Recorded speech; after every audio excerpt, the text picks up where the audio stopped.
Привет, друзья! Помните, пожалуйста, что слова девушка и девочка в русском языке не значат одно и то же. Я часто слышу, как мои ученики называют девушку, подростка, словом девочка. Это ошибка. В русском языке слово девочка используется для маленькой девочки до 11-12 лет. Если этой девочке больше, скажем, около 12 лет, может быть 13, то это уже девушка. Давайте использовать слова правильно, согласно их значению. Здесь есть одно забавное исключение. Когда женщины находятся в компании, то они могут обращаться друг к другу девочки. Например, девочки, готовы? Пойдем в кафе. И это очень теплая форма обращения. Именно женщины так характеризуют друг друга. Мужчины уже, если скажут девочки, может звучать немножко странно. Хотя, если отношения очень близкие и теплые, то так тоже можно сказать. И точно так же слово «мальчик» и «молодой человек» – это не синонимы. Мальчик – это ребенок до 12 лет. А дальше можем сказать молодой человек, можем сказать парень и можем сказать юноша. Какая разница между словами молодой человек, юноша и парень? Первое – это то, что слово парень нельзя использовать в качестве обращения. То есть мы не можем кого-то похлопать по плечу и сказать: парень, дайте пройти. Но можно сказать: молодой человек, извините, пожалуйста, можно пройти? Или юноша, разрешите пройти?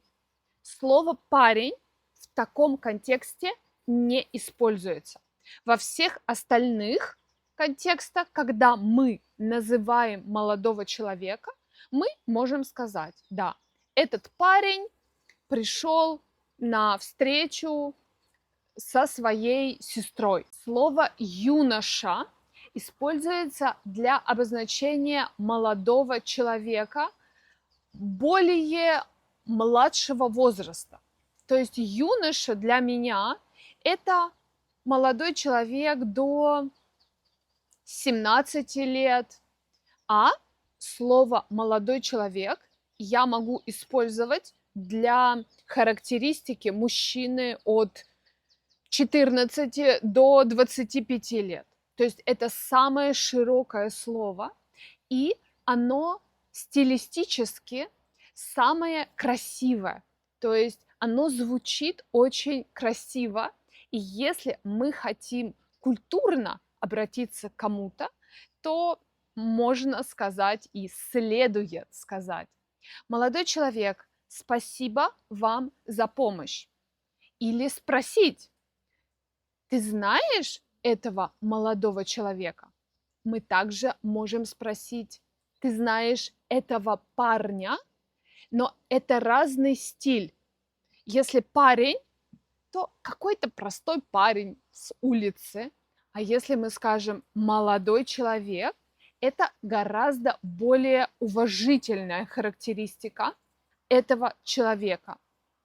Юноша тоже, я бы сказала, попадает больше в категорию уважительной характеристики, только здесь стоит помнить, что юноша по возрасту это более молодой человек, чем молодой человек. И подчеркну, что слова девушка, молодой человек, юноша очень часто используются в русском языке в качестве обращений.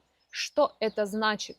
что если мы хотим сказать что-то кому-то на улице, в магазине, в банке, то очень часто мы скажем: молодой человек, а вы не знаете, как работает этот банкомат? Девушка, вы не подскажете, где здесь ближайшее отделение банка? Юноша, разрешите, пожалуйста, пройти? Девушка, помогите мне заполнить эту анкету. И часто это единственное возможное обращение к человеку, потому что альтернативной формой здесь было бы обращение по имени-отчеству. Но часто у нас нет такой информации, и мы просто не знаем, как зовут нашего собеседника, поэтому используем эти формы. Молодой человек, подскажите, пожалуйста. Девушка, вы не могли бы мне помочь? Слова «молодой человек» и «парень» могут использоваться в русском языке для характеристики моего друга, романтического партнера. То есть я могу сказать: познакомься, мама, это мой парень, это Маша, а это ее молодой человек Сережа. А слово юноша в этом значении использоваться не может. То есть юноша обозначает только возраст человека, но не используется для обозначения романтического партнера. Я не могу сказать: это мой юноша, а могу сказать: это мой парень, познакомьтесь, это мой молодой человек, познакомьтесь. И если мы находимся в какой-то официальной ситуации, то лучше сказать, представить своего друга, романтического партнера, как это мой молодой человек, а не это мой парень.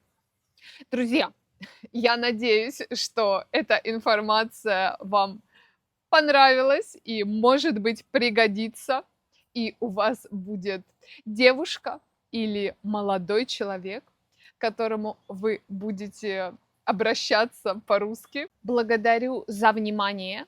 И если можете, поделитесь, пожалуйста, этим видео с теми, кто изучает русский язык. Давайте продвигать русский язык в массы. Встретимся с вами на следующих уроках. Пока!